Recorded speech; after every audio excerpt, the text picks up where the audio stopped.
Hi, everybody. Thank you so much for joining us today for our next webinar on dreams. And today we have a really interesting topic.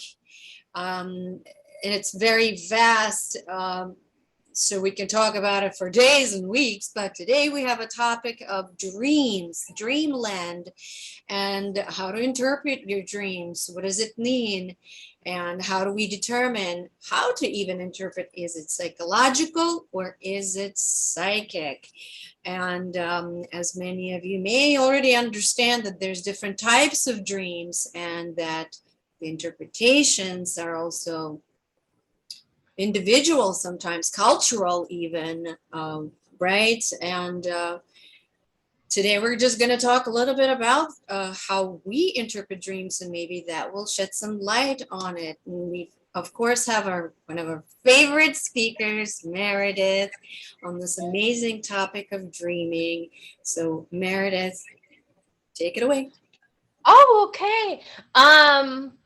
Well, I always start off by talking about this book. It's The Dreaming Universe by Fred Alan Wolf. And he's so brilliant. And he spent a lot of time in the Aboriginal culture in Australia. And they believe that the dreaming world is more real than the waking world, which I think that's really interesting. I'm not sure if I subscribe to that, but what I like about it is he talks about how important dreams are in our everyday life and how to interpret them. So I can't say enough about the dreaming universe. I absolutely love it. So what should I start by classifying dreams or? Let's get into, let's say, what indicates when a dream is psychological and what it is when it's psychic. For example, like let's say you have a dream and you wake up and you go, what the heck does that mean? What was that horse and fish and me running and flying and everything, you know? So let's say you have a dream and you want to be able to interpret it. So how would you interpret your dream? Let's say you had a dream and you would like to Well, understand which kind it is. yeah, I think it's a good idea to start with trying to determine, put it in a What kind? category so you Yeah. know what to do with it. Yes. So there are different elements to both. And the first thing is with dreams that are psychological, you will find that it's highly symbolic. Right. Um, One common dream people have is their teeth are all falling out or the hair is all falling out. And that is something to do with almost always something to do with their image in the world. Right. It's never, okay, I just know all my teeth are going to fall out next week. It's not psychic. It's not a Um, premonition. it's not a premonition. Or if, it could, that could vary depending upon, is this person a stylist? Are they a hairstylist and their hair is falling out? Maybe this has to do with their career where they're not feeling fulfilled or reaching their highest potential. So you have to take whatever that element means to you and try to see where you feel it fits in your life. Right. The context. Exactly. Context Right. apps is everything. Um, Also, I'd like to say this, when we're looking at a dream, we're trying to interpret it. We have to figure out how we feel in our emotions and in our body. And if it's a dream where you're waking up and you're terrified, it's most likely 99.9% of the time psychological. Mm-hmm. Mm-hmm. We don't typically get psychic messages from something that's horrifying. Right. I agree with It you should there. always feel peaceful, even if it's a bad message. Like, I don't know, we're gonna get a hurricane. We're not. Right. It's Death. like, okay, Yeah. Mm-hmm. yeah. Yeah. It's always okay. I can deal. Mm-hmm. Mm-hmm. But it's You're not going to wake up terrified from a psychic dream. Yes, I agree with you there. There's a sense of, oh, I know. Oh, not necessarily comfort, but you don't, yeah, I agree. You don't have that strong emotional reaction when it's a psychic dream. And do you agree that a lot of times it's even a somewhat of a lucid type of dream, kind of? Oh, that's another area I love, lucid dream. Lucid dreaming, big one, right? Yeah. Oh, I love it. Yeah, Um, I agree with you there with the context, because generally our dreams are for what? For relaxation, for some kind of healing, to make sense out of something and to process something, right? So what are we processing here? Are we processing, or are we really receiving a message? And when we receive a message, it's not discombobulating where it's like overwhelming, because when it's a message, it'll be relatively calm and clear and feel different. it'll feel different. And symbolism, like I was saying before, is really Yes. a big thing. In my psychic dreams, I also get a little bit of symbolism. Yeah. So just because my mind can't wrap itself around whatever this thing is, before 9/11, Okay. I had a dream that bombs were going off in those cities. And I'm like, a bomb. And I could see like the map. And I knew it wasn't psychological. I'm like, oh no, okay, well, what's going to happen? And I told a few people, and it was just like the dream, except it wasn't, I couldn't conceive of airplanes going into buildings. So my mind helped out my psyche and my ability in order to show me kind of what was going on and what to expect.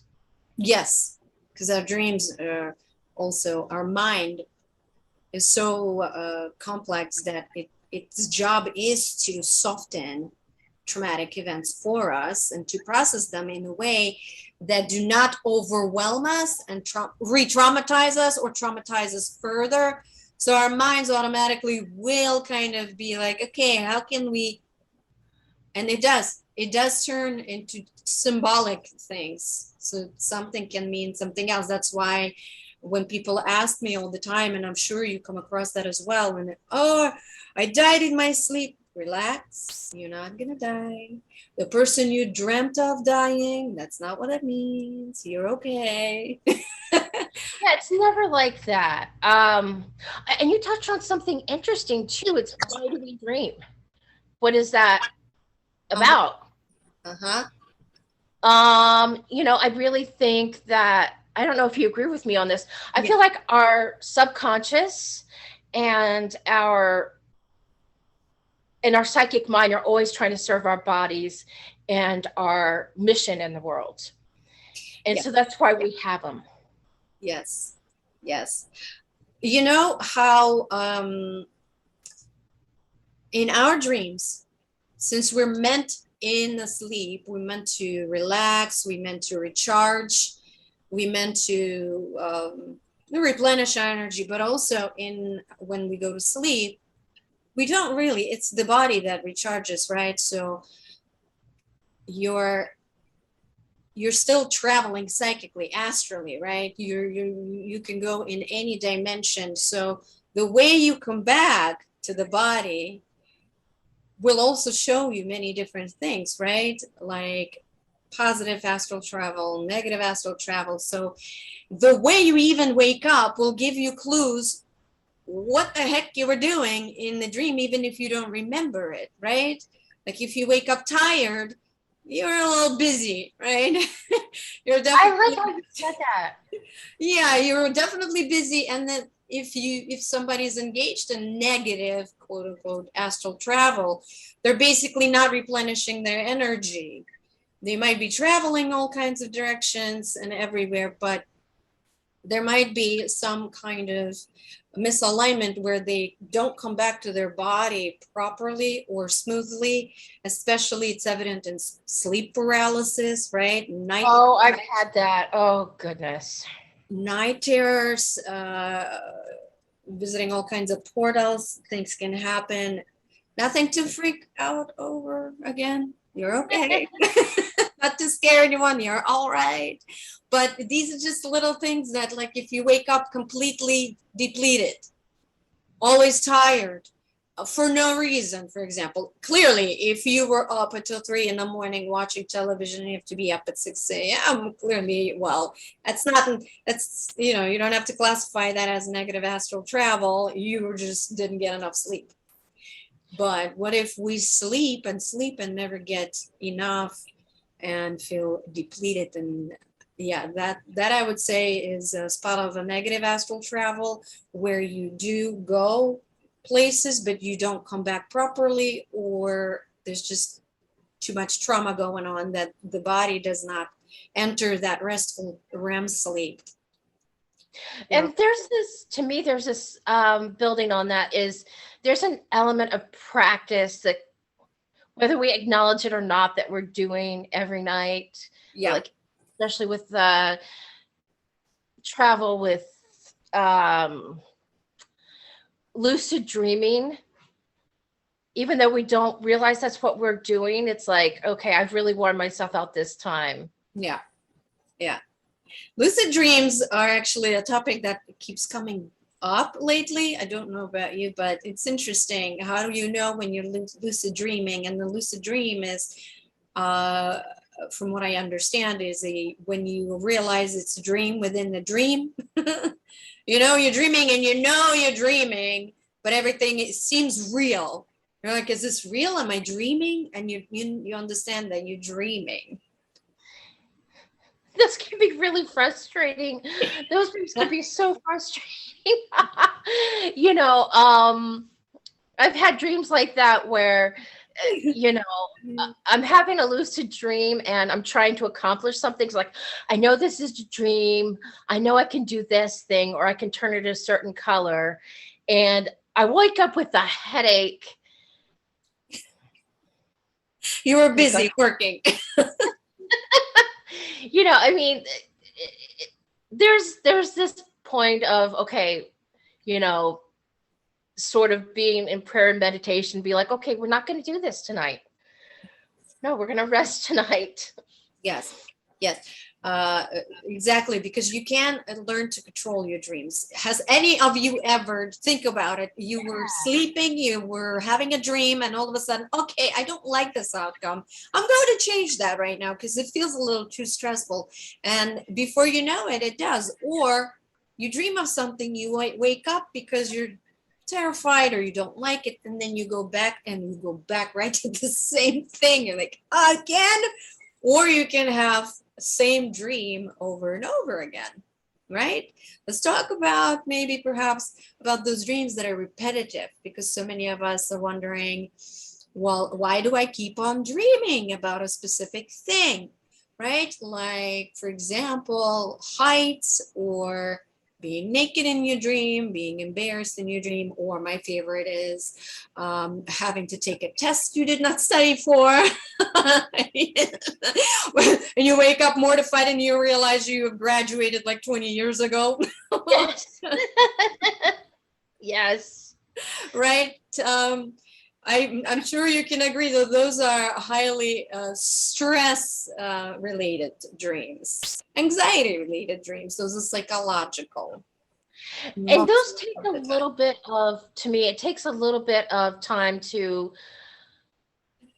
figure out what those are about. It's not always automatic. It's like, oh, I dreamed I had a test and I was naked, and then sometimes it's like, okay, where do I feel unprepared? Yes. You think you understand. You're like, okay, I get it. I feel unprepared at work. Got it. And then you have it again. And It's like, okay, clearly I haven't gotten the message. What is this about?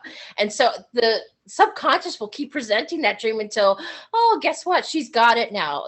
She feels unprepared for Christmas. And, Christmas is a stressful time for her because of something that happened back in, 1994. And, sometimes it takes digging. It's not automatic. Right. Exactly. It can start as a psychological dream and turn into a psychic one sometimes as well, right? Sure. Oh, absolutely. Where one thing starts and then before you know it, there's a whole bunch of symbolism happening and you go, but then again, you don't want to go into the phase of too many details. This one was wearing a shirt this color and then those pants of that color and then these were, sometimes you don't have to. However, I've learned over the years studying a variety of interpretations is that our dreams tend to represent everything in our dream represents us in a way, aspects of us, right? That's why you Sure. think about what is it in me that is happening, right? You feel it with your body, right? Yeah, the psychological dreams, absolutely. Yeah. So let's talk a little bit about when it happens to be a psychic dream. How do you perceive it? How do you feel it? How do you interpret it? Tell me about your experience. Those are so much nicer usually. I know. Um, um, there's this sense of calm and peace that I find accompanies psychic dreams, even if it's like I said, like 9/11, when I dream like that. Horrible topic, but I felt at peace, like I could handle what was going on and I was safe. There, the mind will give the psychic dream some symbolism to interpret it for you. Like instead of a bomb, was it, is airplanes, but psychic dreams are very calm and you just know that it's coming to you in order to serve you, and that's the feeling you get. Right. I'm trying to think of another psychic. I have them all the time. I was talking to a friend and I knew I was going to talk to her in a few days, and I went to sleep that night and I didn't know her entire story, but I was a little frustrated, and I felt like I was experiencing what she was experiencing about her education from the past and how she had to fight to get it. And so I just felt this sense of sadness for her. It's like, oh, okay. In some ways, a psychic dream, I think, is a lot more straightforward than a psychological dream. I think so too, because psychological tends to wiggle and go in every which direction. Uh-huh. Psychological dreams are always like, I had the craziest dream. I walked into my kitchen, I was hit by blue paint, and then, a giraffe came out of the refrigerator. That's when you know. Yeah, a fish riding a horse. Yeah. I know those are fun. Yeah, and you wake up, you're like, what? What was that? I agree with you. It's like, what in the world was that? Ew. My favorite in the psychic dreams is when you dream of someone or something, and even when they don't look like themselves, it's them. Yes. That is another kind of proof that it doesn't matter what this looks like, right? We recognize each other through energy, through connection, no matter what we look like in our dream or in our awake states, right? So I love when that happens, when you connect in the dream. Well, you don't look like yourself, but I know it's you. Yeah. That is the type of a psychic situation I find. Yeah. I love that. Yeah. Yeah. Do you dream? I find that a lot of people also get messages in dreams through guides or through animals. So If you glad dream of animals all the time, or different animals come to you, you can learn what different animal means. As I mentioned, I'm sure a few times before, I do readings for people who want to learn about their animal guides. We can find your we can determine your group of guides. So when you're dreaming of them, at least you'll be aware of what's going on. What's this rabbit? What's this deer? What's this dog? You know, I mean, clearly, as I also said, there are cultural interpretations, right? That's something we also take into account. Like, as I grew up with a grandmother that used to interpret dreams and say things, oh, you dreamt of catching fish, you're gonna get pregnant, things like that. You know, what the heck does fish have to do with pregnancy? I don't know. But there are also elements of all that, right? There's feminine elements and there's masculine, and you can learn to interpret that through that lens. I guess it's up to you what you want your lens to look like, but the bases a lot of times are similar across the cultures, right? Oh, absolutely. I think there's a lot of similarity across cultures. But there's, there are also some differences. Like, when I see a crow, I think it's great. And, and some Yeah. cultures are like, nah, no, this is not good. Yeah. So I guess it depends on the culture, and you know more about the animal connection than I do. But yeah, animals definitely say things. And getting back to humans, if when I dream about somebody and they're not and they don't look, how they look now, it's like, okay, this could be a past life connection. I was wanting to know where I knew them before, and now we're on a gondola somewhere and he looks older. So, okay, maybe I knew my husband in Italy back in, who knows when. So, Yeah. Yeah. You sort of wake up with this knowing on how to interpret things like that. It's like, oh, that was David, and we knew each other in Italy, and what were we doing on a gondola? I don't know. But well, you can interpret the fact that the water and the gondola are both feminine, and they stand for you know what. Yes. So you have sexual connection, deeper sexual connection. Your feminine energy was like, gondola, water, here you go. I like that. Yes, I find that also you can, once you know which thing also represents what, like, for example, in a psychological dream, I find that rooms, hallways, elevators are all mind. When you find a new apartment, when you open a new door to something, you've just opened something new up in your mind. Opening your mind up, basically, it's like a mind situation. But yes, Absolutely. it helps to kind of understand what's what, and nothing's ever as it seems. Yeah. No, and it's sometimes I think, like I was saying before, I think I've got it, and I'm like, that's not it at all, Yes.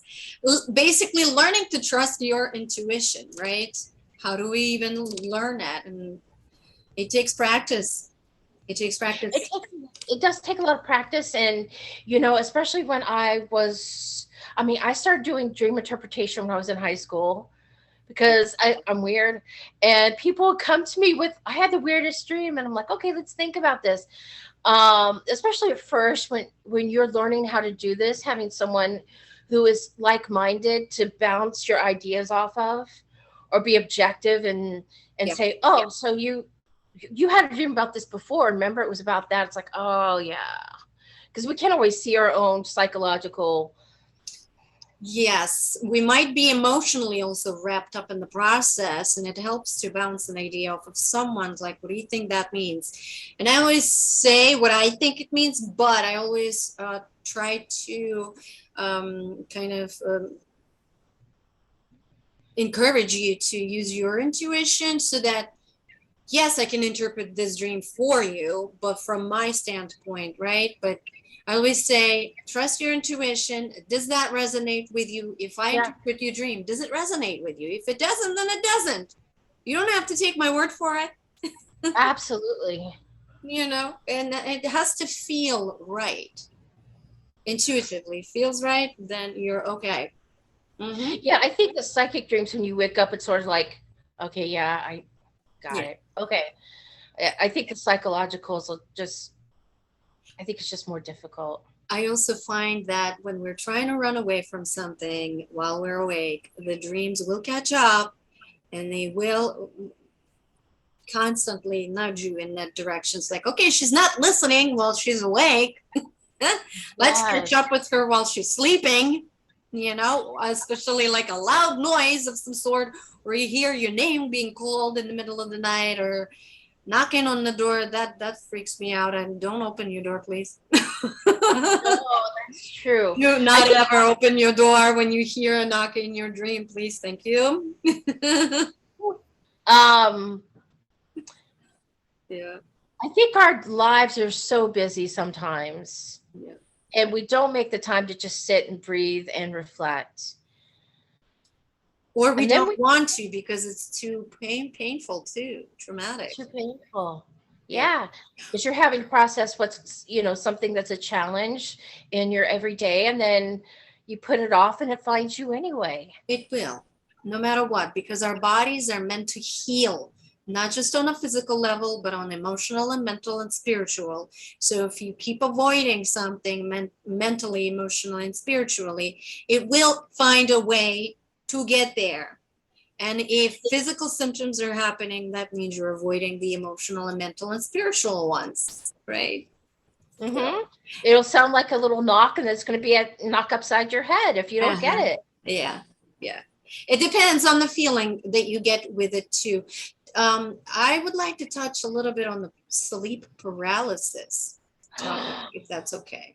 Yeah. Oh, yes. Did you say you had sleep paralysis? Yeah. Tell me about your Oh, experience. yes. Maybe somebody also went through it or is going through it. I would like to hear about your experience with it. Has anybody ever had that? Like, if you want to raise your hands, have you woken up paralyzed and you're like, okay, You can't move and you're aware of the fact that you can't move and it's freaking you out and you can't move, and all of a sudden, before you know it, your mind starts to go into dark places thinking there's somebody sitting on your chest or somebody's holding you down, because very often what the mind does, it plays little games with us and it starts to right, create hallucinations. right. It starts. Oh, it's so scary, It is. especially when you're going through it, and then you feel like you can't yell and say, Yeah. help me. I find for myself when I am doing more lucid dreaming, that happens where my body is just refusing to wake up, and will move and wake up and do its thing. And there have been some studies on that. And I think the dreaming universe has a little bit on. They have a different take on it, but yeah, it's pretty exhausting. And I think it's a byproduct of doing the spiritual work within your dreams and not being fully practiced or in the middle of practice. If you're playing with, I mean, I don't think you can choose. I can't choose when I go in and out of lucid dreams usually. I can intend it, and it will happen. But if I'm doing a lot of that, then my body's going to be like, yeah, no, I'm just going to let you lay here paralyzed for a bit. Yeah. Yeah. Uh-huh. You're not ready. Yeah. And 5 more mentioned minutes. Yeah. Okay. Did you ever have a hallucination or vision while in sleep paralysis? Like, they like to say my paralysis, sleep paralysis demon and whatnot. I have, and it's more like being confined, Right. and that kind of thing, or like something from like a horror movie, more like. Um, and I remember what someone told me once: if you can just wiggle your finger, Mm-hmm. then everything starts falling into place. Mm-hmm. Yeah. Do you have a good way to get out of that? No, not really. I mean, I agreed with you there. It takes a little second. Yeah, you lay there and you're okay. I don't think I've had more than one in my entire life. But it's definitely an unpleasant feeling because you feel like you're not in control of your own body. You feel like you're not in control of anything. And for us, it's for humans, it's scary not to feel like you're in control of your own body. Like something's got a grip on you. And I find that's where actually the hallucination also comes into place a lot. I'm not discarding the fact that there are entities that could play around, especially in Sure. that vulnerable moment, because you are vulnerable in that moment in a way, because you're laying there, right?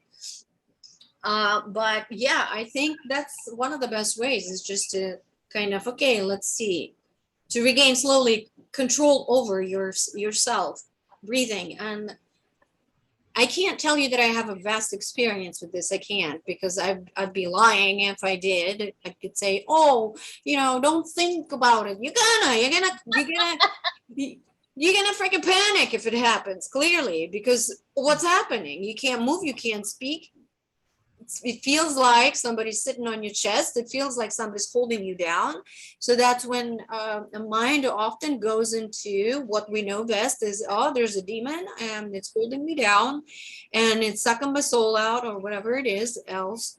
Just like my mind loves to create demonic things in the darkness. Oh, the That's closet is dark and open. There's a demon in there.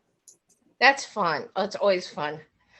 Yeah, I unfortunately have had a lot of sleep paralysis. So you have more experience with it.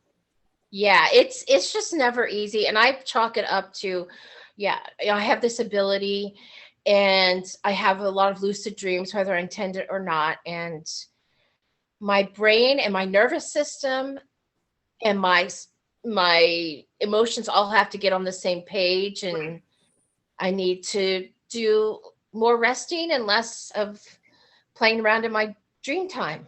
Yes, I think so. I think it all comes down to being able to rest. And yeah, basically, whether you're sleeping or not. Also, since we were talking about controlling your dreams, anybody can control their dreams. If you have a question of some sort that you're struggling with, you can ask your guides or whoever it is you talk to or pray to. You can ask, please show me in my dream, please, and please show it clearly. I'm so glad you mentioned that, because dreams as an instrument to, whether you want to call it talking to your higher self, your angels, your guides, God, whatever you want to say. I remember I was at a spiritual center in Tampa, and a woman there was going through a health challenge, and she said, yeah, I'm being healed by my spiritual doctor. And I had never heard that term before. And I'm like, oh gosh, what is she talking about? And I figured it out. I mean, I had, like a week later, I had this dream about this doctor from Spain, and I had known him a long time, and I had gone to bed with a stomach ache, and it was intense. And it was so wonderful that the lesson presented itself, and then I had a dream where he said, you shouldn't have eaten so much of this grain or salad, or I don't remember what it was at the time. So don't do that again. And it was, I mean, it was a beautiful dream, and I woke up in the dream, in this gorgeous, white bed. And there he was ministering to my body. And it was amazing. So yeah, you can intend for your guides to come to you in your dream, or God, or angels. I like to think of angels a lot. Me too. And come with those messages. Mhm. It's such a great time. And those are restorative, I think. I don't wake up from those dreams exhausted. Yeah, you can intend to. That's the thing. We have such overactive minds, constant overstimulation, that we forget that we can actually intend to rest, right? Or we can intend to, okay, show me. But again, you do want to be specific if you're asking for an answer, because he'll show you a fish on the horse. Yeah. Good luck interpreting. I really was wanting to know the spiritual doctor thing, but it works for all kinds of things. Like, well, why am I feeling anxious when I go to this? I was feeling anxious taking the kids to school, and I couldn't figure out why. And I asked for a dream, and I got guidance, from someone in my dream who showed me why I was feeling the way I was feeling. Mm-hmm. Mm-hmm. It's like one of the easiest things. Yeah. I think for a lot of people, they say, "Oh, I can't remember my dreams," and then that's a different thing. But yeah. Why do you think people can't remember their dreams? That's a good question, because I pretty much always do. It's weird. I had a genetic test done. I have had a few, but one was, I think, Ancestry DNA. And they recently isolated a gene that says whether or not you can remember your dreams or not. And mine says, yeah, you can remember dreams. But I think there's more to it than that. I think you have to absolutely intend.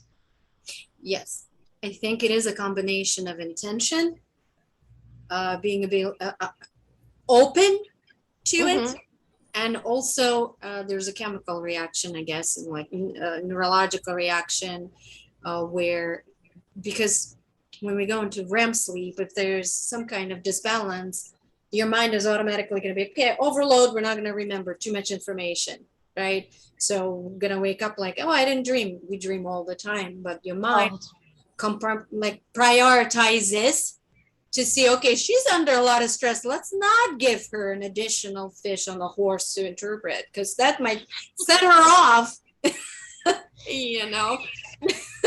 So let's not. But I find if you do want, you could try and be easy on yourself. But I find that what helps is keeping a journal by your bed, and when you wake up, do not move, do not talk to anyone. Slowly lean over and start writing your dream. I do not for a second trust my mind where I'll say, I'll remember it. No, you won't. No, you won't. You won't. Unless it's a clear-cut message where it's like, but even that has a tendency to because again, our minds need to purge and our bodies need to purge, and we need to kind of de-stress all the time. So if we were to remember every single thing, our minds would just be overload. So, but you can't train yourself by journaling, kind of, as we discussed, right? What's happening in my life right now? What is the context? What did I even watch before I went to sleep? Because, right, it's very common where whatever you watched before you went to bed kind of intertwines with what you're dreaming about. And your subconscious will use, like, I love Outlander. I love Outlander. No. So Outlander. I will dream about Jamie and Claire doing something. I'm like, oh, I'm kind of like that, and I'm bad. I'm like, oh, I felt like this when Claire went through that. Another thing is, I meant to say, when we don't remember our dreams because we're overloaded psychologically, that's a common issue with post-traumatic stress. So if you have some kind of psychological diagnosis like PTSD or a lot of things, I suppose, your mind might not let you have that.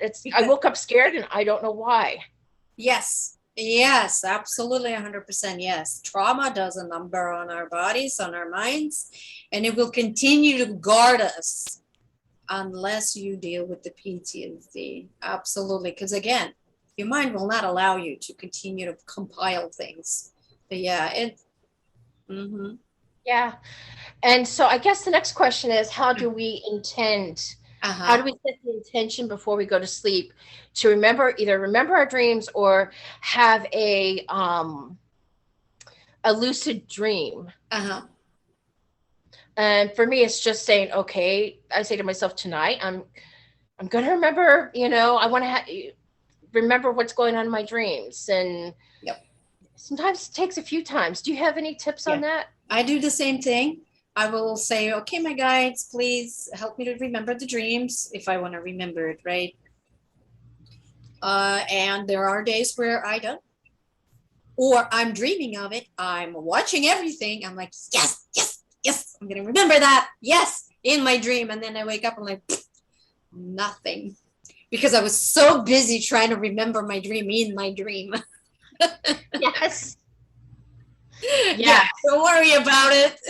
Let it go. It's consider it as a play, basically. Like, and don't be so serious about it. Take it easy if that's what you want to do. Start slowly. Okay, I don't remember. I don't remember. Let's try it again, however long it takes. And again, paying attention to how the dream comes about. And perhaps if nothing's happening for a long, long time, then perhaps it is maybe time to talk to someone if there's a possibility of trauma that is preventing you from entering into that state at all, because it's sort of like when somebody asks you to remember anything positive about your childhood and you can't. Oh, There's your red flag. Or you don't remember much of your childhood. That's a red flag in the sense where it's definitely trauma hiding itself. The mind is trying to preserve you. Yeah. or So if you say to somebody, or somebody says to you, how do you feel about this? And you can't come up with a feeling word, yes, that's another red flag. exactly. The trauma around that question or in general. Exactly. And a lot of it comes down to feeling with your body. And so many of us are detached from our bodies daily. We're all up in our minds thinking. Oh, I don't have patience for going into the body, slowing down enough to even pay attention. What's that? What's this? So I know for myself, I have a tendency to detach from my body. So now, especially when I meet someone new or in my dreams, because I find that I am kind of clairsentient where I do interpret things through my body, because I do work with bodies, that I will ask literally my body to show me. I say, body, show me true intentions of a person. Show me what this dream, that and the other. I find it easier to remember through the body sensations than through just imagery sometimes. That could be a thing too. That's especially, you're an empath and I'm an empath, and I think that's really good as long as you can Handle it. Yeah. As long as you know how to not keep it in your body. That can be dangerous too, because so many people as empaths accept things and they think that they're own, and they walk around with that stuff for a long time thinking that this disease is theirs, that stress is theirs, and it's not, or emotion, right? That has to be approached a little bit differently, because you got to know how to, okay, recognize it and then let it go. Recognize it and let it go. Yeah, I do like visualization exercises Me too. in order to just kind of, you know what I mean? It's like, okay, I'm visualizing, I can feel these things, but I'm not absorbing it. Right. And I think a lot of people, who are with us today are also empaths. I think so too. Yeah. So we know, we all know that we got to guard our physical energy. So, is there anything else that you'd like to add? Because I would like to ask if anybody has a dream they would like to interpret. Ooh, I would love to. That would be fun. And we can go through some of the Right, to principles. give an example of what kind of dream that is, and how we would interpret it, and if that resonates with the person. If anybody has a dream that they brought with them to interpret, please come forward. Think about it. If there's a repetitive dream that you keep dreaming, if there's anything at all that you'd like to, you don't have to show your video if you don't want to. You can just speak into the microphone, but video would be wonderful. Nobody has a dream that they're curious about to interpret. Are you afraid? Don't be afraid. I think Tracy has one. I can't turn on my microphone or it'll echo. Oh, Tracy has a dream. By the way, Tracy is in my home with me right now. She has a dream to interpret. So I might mute myself or mute something. I'll just come over You here. don't have to mute yourself, but Tracy, I don't even see her microphone thingy. Yeah, I have There she is. because we're in the same room, it's It's piggybacking on easier. There you go. there's an echo. So I just turn my mic off. Okay. And if I turn it on, then I have to leave the meeting to get it to stop. So, No problem. but I haven't had this dream for probably 20 years. But when I was really young, I used to have this repetitive dream where I was on on a bird, and the bird was always flying over like mountains and forest, and it seemed like it was like the Pacific Northwest kind of area. And I used to have that dream all the time, and it just being like, I could always see, like, look over the top of the bird's head and have my view. And then one day or night, I had the dream, and I realized I was the bird. Like, I'm seeing through the actual eyes of the bird, not over the bird. And that's the last time I ever had the dream. Wow. That's a you thing, Anastasia. You want to tackle that? It's a me thing. Absolutely. I mean, I absolutely love those kinds of dreams.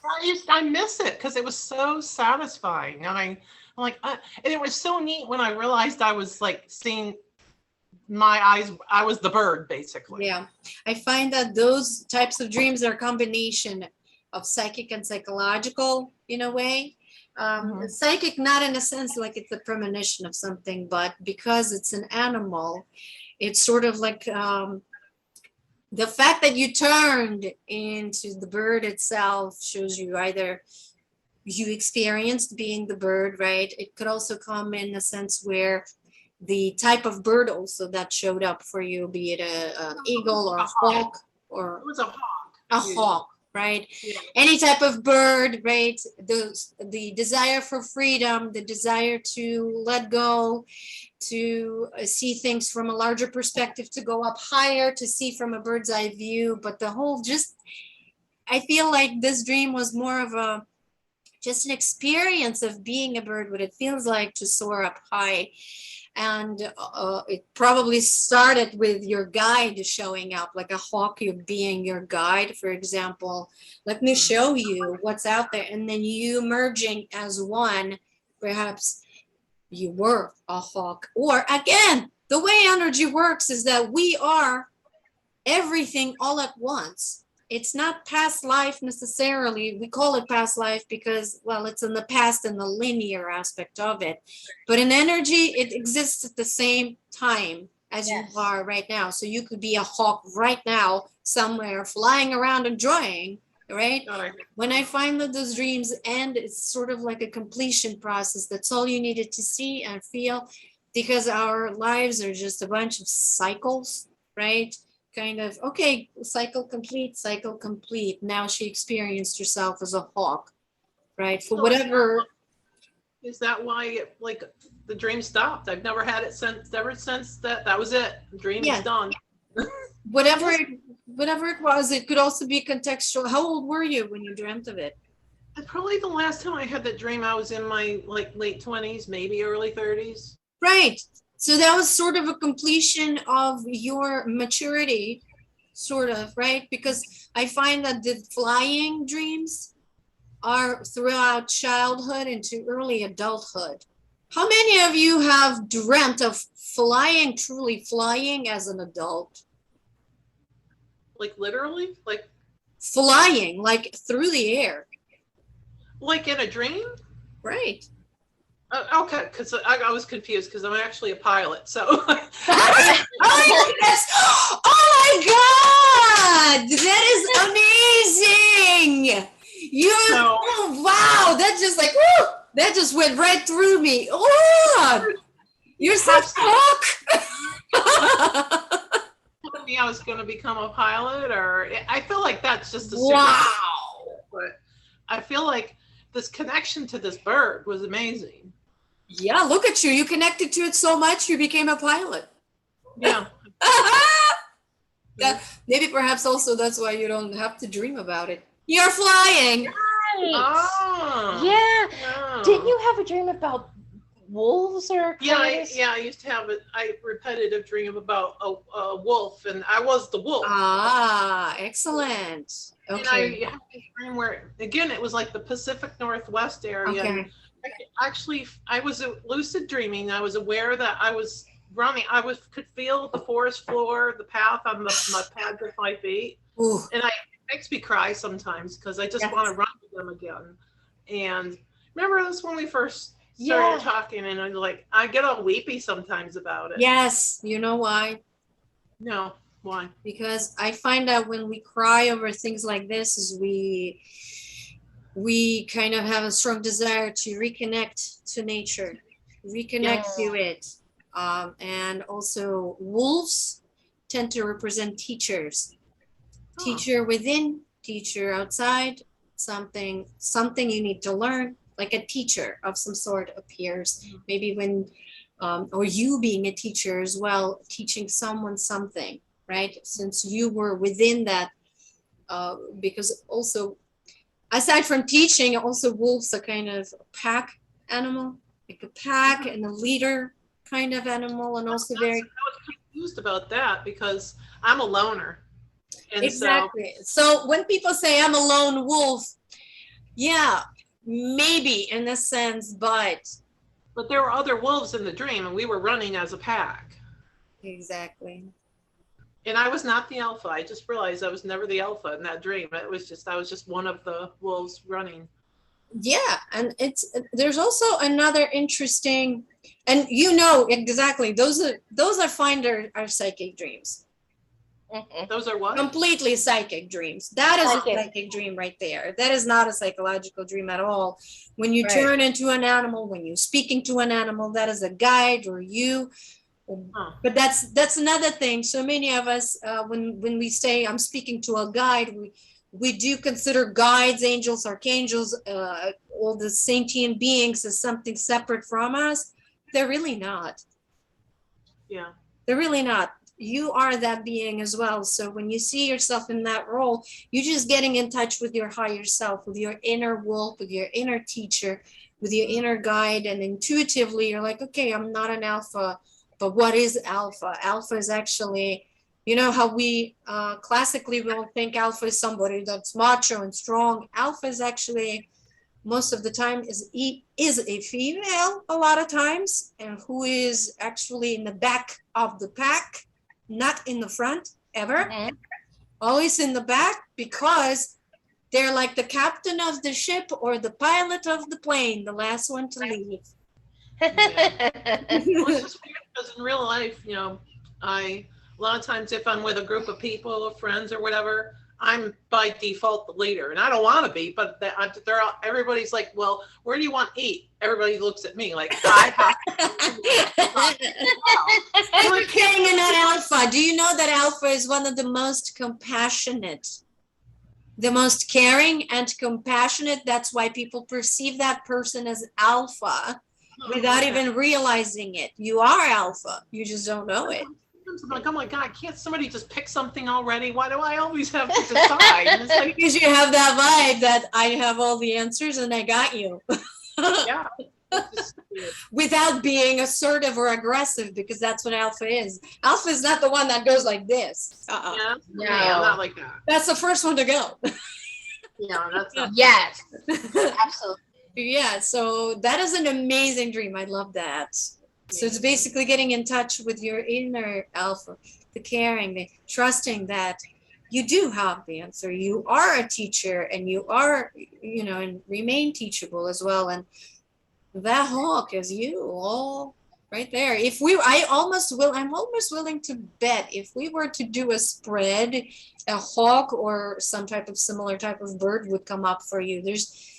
This is one of those things where I see like they will come up early and show you a sign or show you a message. And then later in life, you're like, oh my God, I didn't even realize I'm doing it. Like being a pilot, you were dreaming of flying. and they lead you on your path. Okay. Cool. Yeah. Yeah, I like Thank I you for like these that. magical dreams. I love it. But the weeping is most likely you wanting to reconnect to nature. Because also what happens very often when we're up in the air a little too much, we're not grounded enough, and we're seeking for that stability, that connection, and groundedness. So taking walks in nature and parks helps a lot to reconnect with that. Or even going and visiting a wolf sanctuary. Oh, Hmm. oh, there's an idea. Yeah. Well, it's interesting because my background picture of that day I took the hike. It was just, Nature. That's why I asked. oh, thank God, I'm just like I never want to leave. Exactly. Isn't that interesting? It's incredible. Life is always about seeking balance. Yeah. That's all to it. It's like, how can I balance myself? If it's too much of one thing, I feel some type of way. So our entire lives, it's sort of like always seeking a balance. Yeah. Awesome. Thank you for sharing that. That is beautiful. I love your dreams. Those are beautiful. Anybody else would like to? Oh, is there anything else? Any other details to your dreams you'd like to kind of? Those are the two big ones. Excellent. Thank you. Anybody else would like to interpret a dream? Eleonora? Hi. Hi. For many years, not anymore. When I was in my 20s, back in my country, I would have repeated dream, and I think I know what it represents. But I was always running downstairs, like skipping so easily, like not having a problem jumping over 5, 6 steps. And but the bad thing was about the dreams that somebody would give me a gum to chew, and that gum would expand in my mouth so bad that I literally couldn't talk, and I had to physically go in my mouth and take it. And in my mind I'm saying, but how's this little piece of gum exploding in my mouth? Ah, And I couldn't. And those dreams were for many years. Yes. um and then they kind of stopped, and I only had maybe once or twice them where I say I'm not going to chew the gum. But the problem with that, when I would take the gum out, my teeth would come out like Mhm. one by one. Mhm. And the last one that I had, maybe, I don't know, 4 years ago, I would be aware of that, and I would hold my tooth and pull the gum, make sure it doesn't pull my teeth. Uh-huh. Oh. So Meredith, you want to take that one? Because I'm like, oh. Yeah. I love that. I mean, it's I know it's a really frustrating dream. To me, that really smacks of psychological Oh, yeah.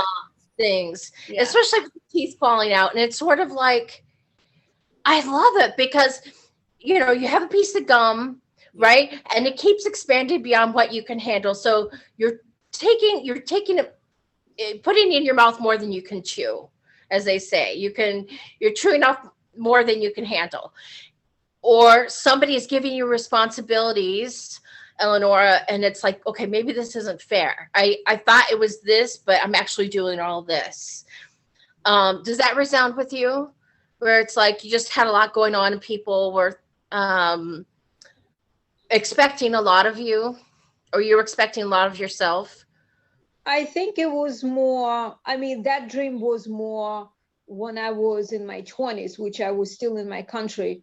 So, and of course, the way we grew up, people pretty much tell you what the dream is, and pulling the tooth was always a negative dream. So you kind of afraid that that dream gonna come. And so, and then the gum, like expanding, because I was not really a big talker because I had a speech problem. So to me, that was that. But Yes. then, then it's almost disappear. And, it appeared maybe 4 years ago. And I don't know, I associated back with the way we grew up. Maybe you have a health issue, that's why your teeth are about to pull out. So Yeah. we tend to go with what not resonate, what familiar, and familiar is how we grew up and what other people interpret, and kind of stuck on that. Right. Cultural. Yeah, teeth is especially. I like the part of the dream where you knew it was going to pull out your teeth, but you decided to hold your teeth so it wouldn't come out. That's empowerment. It's like, okay, I'm not going to let this happen. I might have this going on, but I'm going to put this boundary up. And it's sort of, to me, like your brain working through a problem or working through too much being expected of you from your society, from yourself, from, in my case, my family. There were a lot of expectations and a lot of duties and a lot of work. And I could see having a dream like that, in my 20s. So if you Okay. had a lot of response, that would be my guess. Yeah. And there's always, the cultural end of it too. Uh-huh. Yeah. I mean, for me, it's like I'm expecting a lot out of myself, Yeah. not our parents, because we Yeah. didn't grow up that way. So it's me constantly expecting why I'm not there where I should be there, why I'm not, on that level where I should be in that level. So that would be me expecting way more out of me. Mhm. Yeah, Mhm. absolutely. And then it's sort of, when you were, trying to hold your teeth in, it's like trying to regulate your expectations, regulating everything that you're doing, trying to be more reasonable. And I love how the dream changed over time. Uh-huh. That's beautiful. Uh-huh. It's never a good dream when your teeth are falling out. Yeah. Or anything for that matter, like that. Yeah. Hair, yeah. Yeah. Hair and teeth. Yeah. I find that there's also what the way you can interpret dreams is also different in the sense where you don't have to just analyze it. There's another technique where you can actually take that dream and play with it in a sense to find where the powerful resource is. For example, what would it feel like for you to be completely toothless? Right? To go into that, because what happens a lot of times when we wake up, we're like, I don't want to be toothless. I don't want to be toothless. That can be a little traumatic in your dream where psychologically it can create residual energy where you're gonna, in your waking hours, continue fighting it without even realizing it. Mhm. And that feeling of being toothless, what does that mean to you? Does that make you feel ugly, powerless? What does that mean to you? And only you can get to say what it does for you. So working with that, through that, again, bringing that into your body and sitting with it and playing with it and seeing more than one perspective helps you to work through that trauma, because trauma doesn't have to be something so out of this world. Trauma can be a little tiny thing, but a mind, if you already have a pre-existing trauma without even realizing it, you're compounding, you're compiling, you're just piling it on, and that little dream can set a whole lot of stuff off. So by going actually into that dream and let's see, what would I feel like if that gum just like, what does it feel like if I pull all my teeth out completely with that gum? What will I look like? What will I feel like? Be that person for a second. Don't worry, you're not that. You got your teeth, you're awake, you got your teeth. But sit there for a second and feel. That doesn't feel very good, but it lasts seconds. That's the thing. We think that so many of us are trying to avoid negative emotions, thinking they're going to kill us. They're not. It's important to sit there with the negative just as much as with the positive. So you sit there with that toothless mouth and you sit there and you feel it and it sucks and maybe you'll cry and maybe you'll just unravel something. And you take that and see where that goes, where that leads. And if you can't do it alone, do it with somebody, that can lead you. Let's say you can come to me and we can do that, lead you through that, because there's an extremely powerful resource at the end that you can take just like you said, Meredith, right? And Eleanor too, you both said it, where you're taking control back. You are trying to not expect too much of yourself. Balancing, right? Where's my power? Because teeth, hair, all that stuff is losing power, right? So then imagining yourself changing it in the direction, and yeah, my mouth is filled with strong and powerful teeth, and I am powerful and I'm in control, right? But avoiding feeling that compiles. It does compile. And if you keep avoiding feeling that feeling, then you're going to have that dream over and over and over again. Again, psychological dreams are going to continue coming back over and over. Anxieties, heights, elevators dropping, drownings, and all kinds of stuff. It's going to repeat itself. Tests that we didn't study for. Yes. Yeah. Does that resonate with you, Ella? What? Yeah, I mean, Resonates with you? Yeah. yeah, it does. Because I you did. mean, You have changed over the years. And in our 20s, we're still in that phase where we're trying to identify our strengths and power and ourselves, right? Now that we've matured, we're like, okay, I got this. No gum in my mouth. My teeth are Right. where they staying, where they belong, kind of. Yeah. Right? That's a cool dream. I mean, I'm sure it wasn't pleasant, but that's a really good one.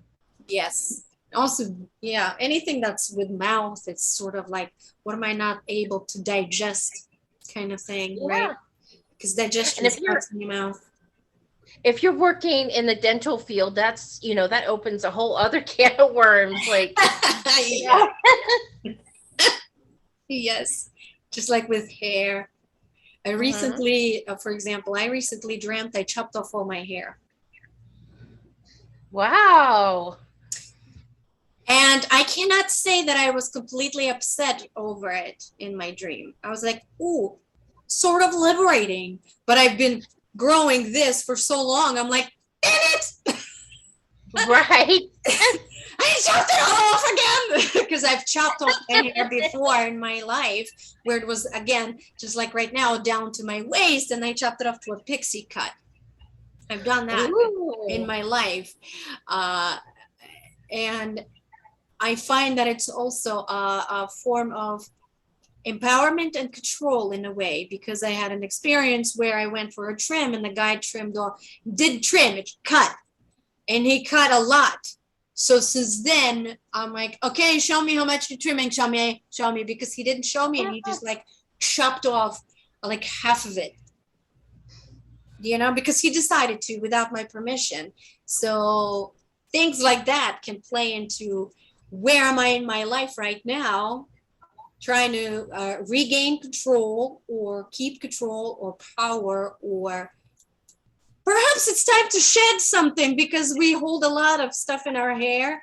And that's why, I'm sure you can relate, when we break up with someone or some kind of big change happens in our lives, first thing, what do we want to do? Chop off our hair. In all the movies too, yeah. Everybody goes for a haircut. Why? Because these are our antennas. Yes. They accumulate a lot. So going for a haircut kind of chops off the residual negativity or residual connection to that relationship, to that situation. So me symbolically chopping off my hair in my dream, I basically disconnected from that, which has been, and I know exactly what it is because I'm going through stuff. So it's like, okay, I decided to let go, clearly. Yeah, absolutely. So that is a psychological dream. Hair. Yeah, totally. Yeah. Who else would like to share? Yeah. Michelle, you Would like to. want to share? Go ahead. Did you read it on my face? No, because you unmuted yourself. Oh, Uh-huh. all right. So last week I had a dream. I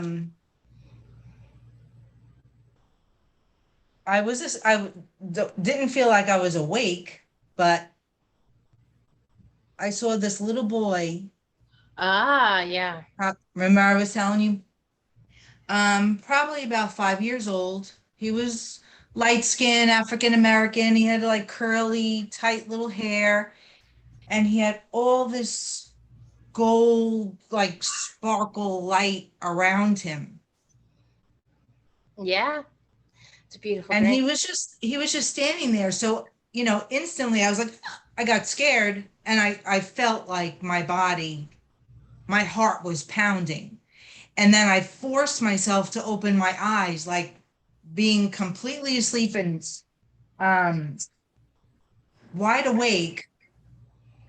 And I looked exactly where he was standing, and there was nothing there. I didn't see any orbs. I didn't see anything.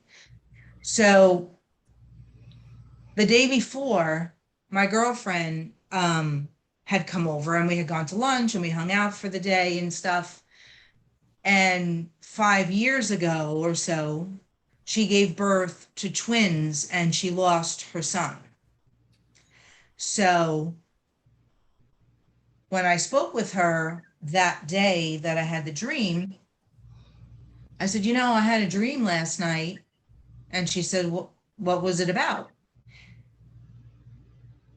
And in the past, she has had dreams about an ex-fiance of mine who has passed. But when she woke up, and she had never met him, when she woke up, there was all orbs and stuff around. Anyway, she says, well, what was your dream about? I said, I dreamt about a little boy. And she said, well, what did he look like? So I described it. And she says, that was my son. Oh. So I said, yeah, I think he was definitely your son. Oh, Yes. that's beautiful. Probably looking for you because you were here. Yeah, and I think that's a beautiful dream. I think too it's sort of because you are a powerhouse, Michelle. Oh, And you yeah. Yeah. isn't she? Oh, It's sort of like I happen to know her, but she's do I? really very, yeah, very gifted. And it's sort of like, of course he'd reach out to her because that's his mommy's friend, but also this is like, hey, you can see things, yes. you have this ability, and I'm a nice person, I'm a kid, and I'm going to show you what you can do. Yes. I'm going to show you what you can see. Yes. Yeah. And because you can And see she was me, like, you well, can what? take message. Yes. Mm-hmm. Well, I guess, they were twins. Yeah. So she says, well, what did he look like? And I said, he looked just like Milan, which Oh, is, adorable. Ugh. I mean, it was beautiful, but it's so touching because I know it's God, I could never, I don't know, to lose a child. Yes. yeah. And then, it's also the benefit of, your friend who lost their child, who, it's just a reminder to her, which she knows is, you know, death is an illusion, and our loved ones still exist, even if they Right. aren't with us in body. So Yeah. it's beautiful. It was beautiful. Mm-hmm. Yeah, you're a powerhouse. Oh, yeah. Oh, yeah. And it's up to you what you want to do with it, by the way. Mhm. Because you're a Absolutely. powerhouse doesn't mean you have to go and do things with it. Yeah, there's But no. if you decide to do it, oh, Well, I had this conversation with Meredith during the week, and I kind of feel like, I don't know, I feel some kind of opening. yes. Like maybe I'm ready. Maybe whatever happened in my past is back there now, and it's gone and stay back there, and I'm over it. And it's time to move forward. Yeah, and I think too. I think these are your get like what Anastasia says. It's you can do with it anything you want. You're not obligated to do anything with it. Yeah, you're not. And Beautiful. it does happen in increments sometimes because they show you little things, just to check Right. It's the I kind mean, of, I feel like I want to. It's not like I don't want to. I feel like I want to know. I want You to know do. now. Wow. Yeah. well, when you're ready, Teacher things shows will up. start happening. Yeah. Well, I'm just picking up more things, I think, when you were talking earlier about empath and stuff. Like today when I went to the beach and I'm like, I don't like the energy of these people. Like, but then they walked away, like they kept walking. They were looking for a place to flop, and then these people came and sat behind me, and they had a couple of kids, and I had my sheet down and stuff, and the kids were like, trying to run past, and the parents were like, no, getting sand all over our stuff. And I'm like, oh, the hell with it. Let me put the friggin' sheet away so the kids could play. They're at the beach. Well, let me just, I don't know, let me just make their life easier, you know? And then these other people came and they were like, oh, where are we gonna walk? And then I looked up and she was walking with this little girl. And we, like, our eyes, as I looked up to see who was coming, because I heard them walking, and she was like, oh, good morning. I said, oh, good morning. And then they said, okay, we'll stay right here. Literally, like, right on top of me. Wow. Mhm. I mean, it's also showing you, that you can trust your intuition. That's Yeah. gosh. I find that if you really are interested in expanding and getting to know what it is, you got to start with, very importantly, with learning how to, unless you know how. I'm just bringing it to your attention. Like when I see people flocking to people or coming, like things happening, you're receiving information, learning how to ground yourself and cleanse yourself, and kind of be aware of the energy and stuff. It's because you're going to start picking up and more learning how to manage that, so that you're aware of what's staying with you, what's not. You know what I mean? Like managing, like spiritual hygiene, basically. Okay. Because if you don't, you're going to end up carrying a bunch of emotions, energies, and physical symptoms that are not yours, and you're going to think they're yours. Right. So, And feelings that you think are yours. Yeah. right. So, like, you can see things and feel things, and you're highly intuitive, amazingly intuitive. So, learning to trust that at least 9 out of 10 times, at least, if you can, 10 out of 10. But yeah, it's just learning how to, well, what the heck is that? Sort of like going in for a new job and learning how to do that job. Yeah. I agree. I think that's how things tend to unfold when we're really tapping in deeply to our intuition, and you're Right. giving bits and pieces, and you're like, whoa. And that's Okay, another thing. Yeah, that's another thing. When you say you're ready, then another channel adds, or you become more aware of a channel. So now you are aware that your dreams are definitely a channel, because people are coming to you even in the dreams, because either you are highly distracted in your daily life, so you're so busy that you don't either pay attention, or I don't have time for this. So it turns to dreamland when you're dormant. Like, okay, she's Right. staying put. Let's go. Okay. Well, what do you think the difference was? Like, I mean, I've dreamt of like my grandma that passed and stuff, but I've never seen like that gold, sparkly. It was like just Healing. behind him. I don't know. It was just showing you what you can do and what you can Yeah. see. Yeah. I remember when I took psychic development courses. Gwen's on this call. We took that in Tampa, and I remember saying to Reverend Sheila, I said, I think I just saw that. Did I see that? And she said, yeah, you saw that. Yeah, you did. You know, and so it's like, okay, trusting what you're seeing, just trusting it and trusting yourself. Yeah. Okay. It's not easy.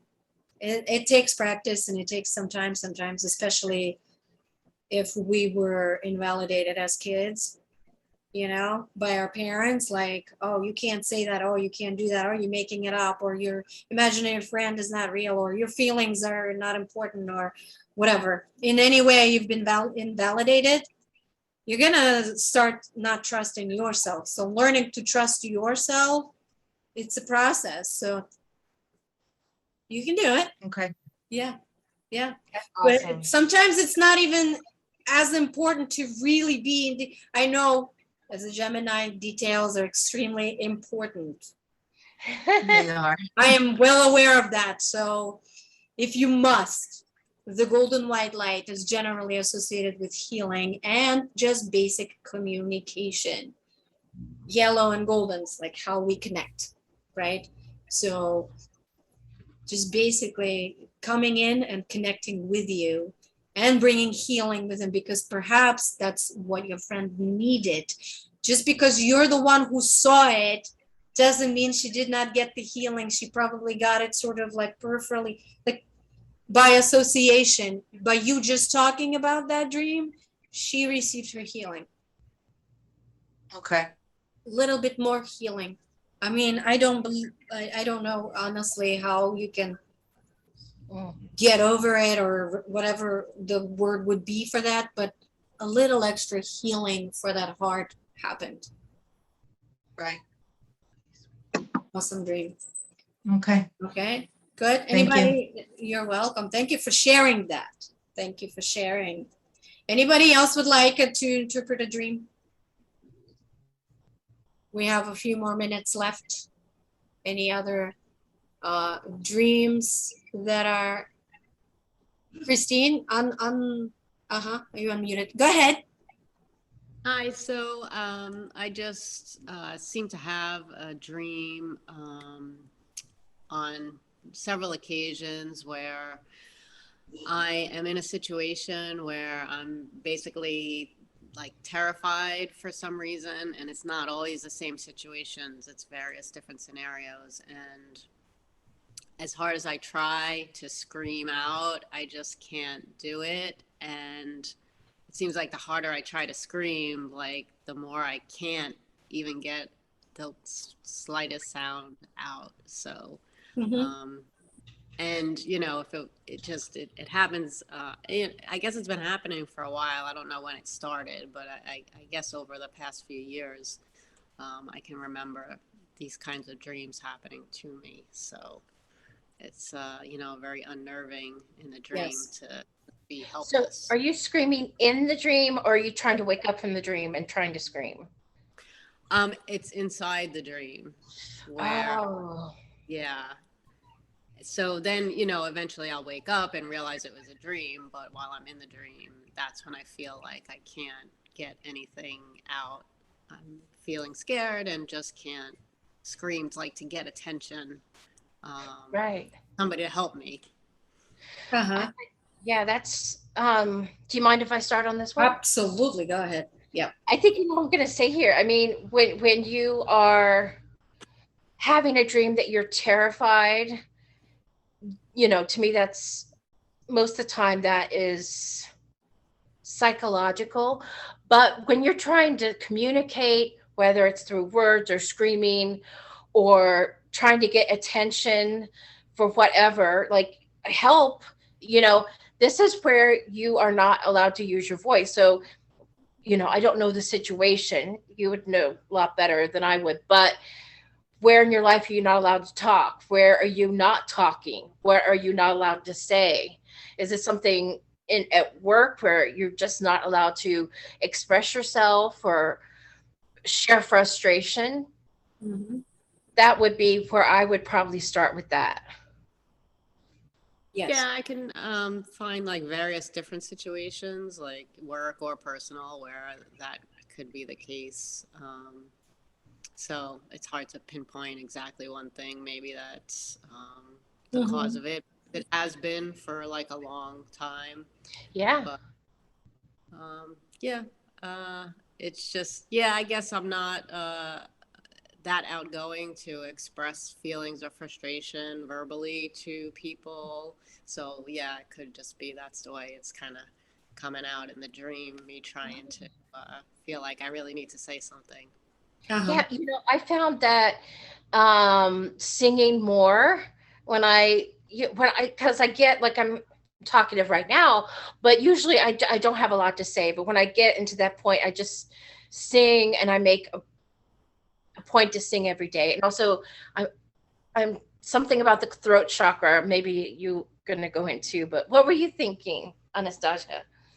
Well, I agree with everything that's been said. It's also not only about speaking up. It is definitely about speaking up and allowing yourself to be heard. Again, that would signify definitely psychological aspect of it being invalidated your entire life, which means you're also doubting yourself constantly, and also trying to keep peace a little too much, so I'd rather not to create conflict. But there's also aspect of lying involved in this. With throat chakra, a lot of it is lying to yourself, right? Thinking that what you're doing is right. So convincing yourself that keeping peace is better than speaking up and causing chaos, right? Because what happens is every time we try to stay quiet to keep in the name of peace, guess what happens? The war starts inside, right? So it's absolutely healthy and necessary to create some of that havoc outside of you, because most of the time it actually works out for better than you think. And clearly, I'm not telling you what to do. Nobody's telling what anybody to do, but taking a look of what am I afraid of when I'm not speaking up? Am I afraid to lose certain things, people, situations? Where am I not being honest with myself and others? Clearly, I like to keep peace too, but I will say things that will get me into trouble a lot of times too. But when it comes to relationships, I find myself wanting to kind of keep the peace a lot of times, right? Okay, all right, I'm gonna keep quiet. I'm not gonna, say it because I don't want to lose this person.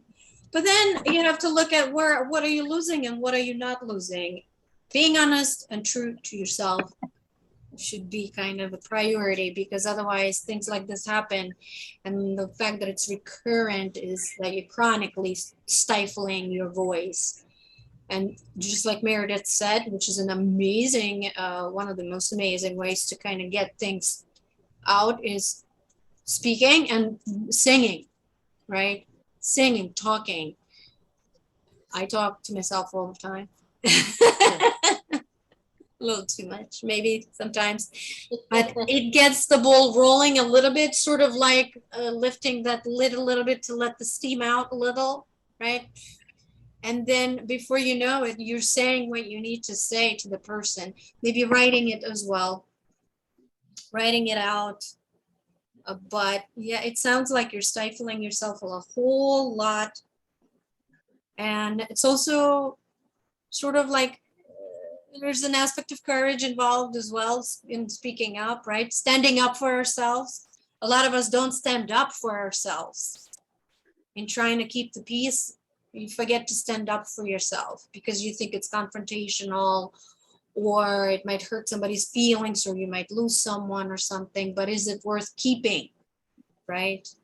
Maybe it is time to speak up. Maybe it is time to stand up. Maybe it is time to stir that shit pot. That makes a lot of sense, actually. Thank you. Start somewhere, little by little, because it does compound. It's never going to go away. Let's just say No. It doesn't dissolve by itself, and the fact that it repeats, it's gonna get worse. So, all right, thank you very much. Thank you for sharing. Does that resonate? Does it resonate? Yeah. Yeah. Oh. Thank you for sharing that. Anybody else has a dream? I have a reoccurring dream that we get a dog. Oh, new friend. I love it. Oh, dogs. A new friend. Oh, Yeah. new friend. Yeah, probably wish fulfillment and all kinds of stuff. Yeah. Yeah. It's interesting. Again, context, right? Context. But doggies, I find a lot of times doggies in our dreams indicate new friend is coming, new friendship or relationship is coming, some kind of new relationship, not necessarily romantic, but friendship. Aw, I Yeah. like that. Yeah, yeah. Be open to new people. Well, you just moved into a new house. Hello, new neighbors and all that. You know. But yeah.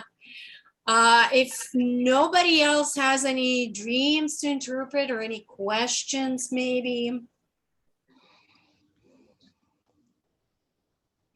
I just have a quick question. Okay. So about 3 months ago, and I didn't really know until today what it meant. Uh-huh. So my son woke up and he goes, "Mom, I was trying to call you."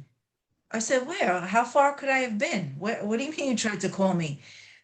He said, "I felt like I couldn't move." He was like, I'm like, "Well, maybe you were sleeping." He was like, "No, I felt like I couldn't move, like I was paralyzed." He was like, "And I kept trying to call you and nothing would come out." He was like, "I was looking around." I said, "Well, maybe you were sleeping." Like, I didn't know. He was like, I said, "Maybe you were sleeping." He was like, "No, Mom, my eyes were open and I was trying to call you and I felt like I was stuck. Like I couldn't move and I couldn't talk and I couldn't call you or anything." He was like, "I was so scared." Aw. Sleep paralysis. Yeah. Yeah. He never told me that before. Night terrors and sleep paralysis is very common. He's little.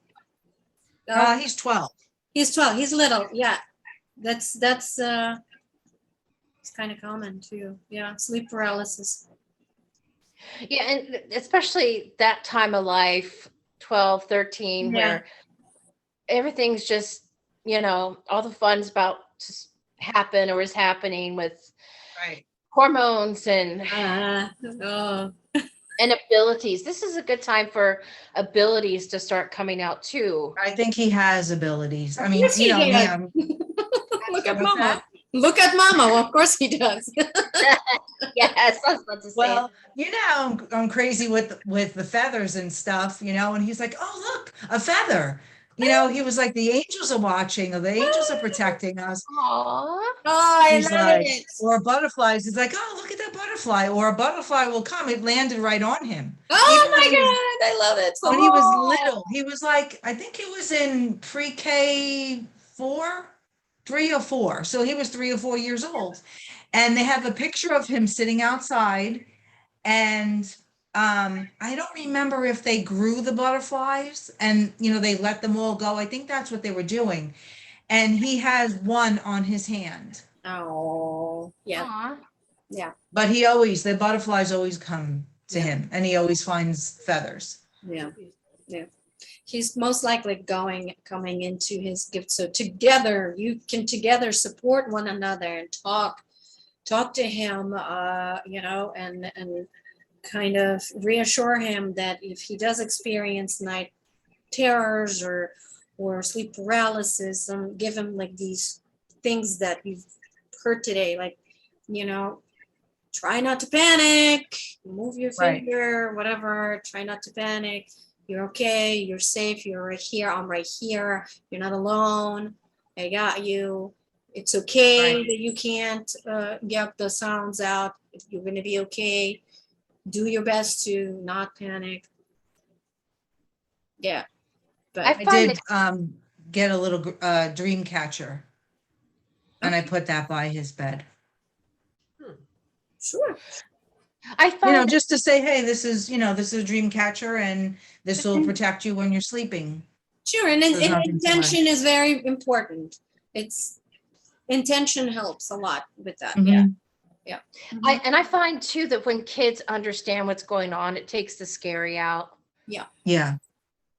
Like if he sees something, or especially when they're young like that. I saw this in my room, and you can explain it to them, then they feel empowered to deal with it. Yes. Validation. Right. Validate that he's not making it up. Things we didn't get. A lot of times.